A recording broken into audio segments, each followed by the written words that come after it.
Hey everyone, and welcome back to the horror show. This is our spoiler episode of Some Guy Who Kills People, directed by Jack Perez and starring Barry Bostwick. So, Susie, what was one of the things you wanted to talk about for the spoiler episode?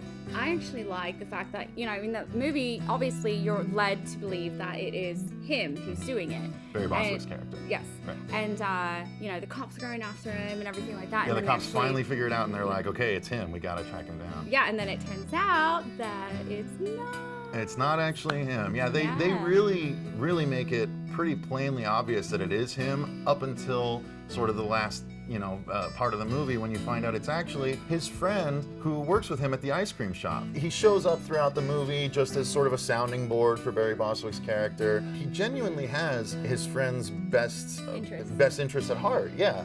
And it just turns out that he also is happening to kill all of the bullies that made things so hard for Barry Bostwick growing up. It just happens that Barry knows that it's happening. Mm-hmm. He's not really investigating who's doing it, but he is sort of following the bullies, and that's why he ends up being at the crime scene sometimes, because he's seeing what's happened. That's why you think, again, that it's him. He even is wearing a mask. Yeah, he's even wearing a mask because it looks like he's gonna try something. Yeah. But he never actually gets the chance to because his friend from the ice cream parlor is doing all the killing for him. Right. So that was interesting. Another thing I wanted to touch on was actually something I mentioned in the regular review. The reason why he went into the mental institution was not because he was bullied as a kid. It was actually because when the woman that he got pregnant had the kid, she wouldn't let him see the kid. And so that put him over the edge, and that's why he ended up going into the mental institution. So there's actually, a good writing, a purposeful reason for him to have been there, not just because he was randomly bullied or randomly crazy.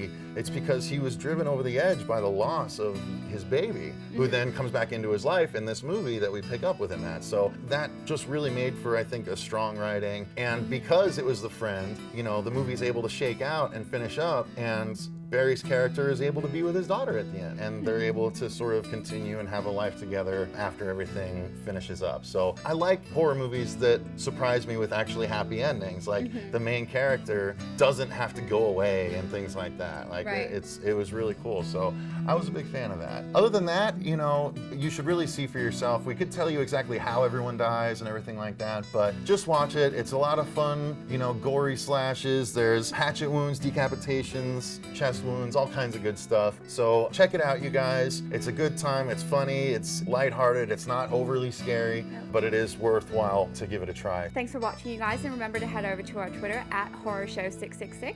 Or you can check out our podcasts or email us. The links are down below. But thanks again for watching, you guys. We appreciate it. And remember, stay scared.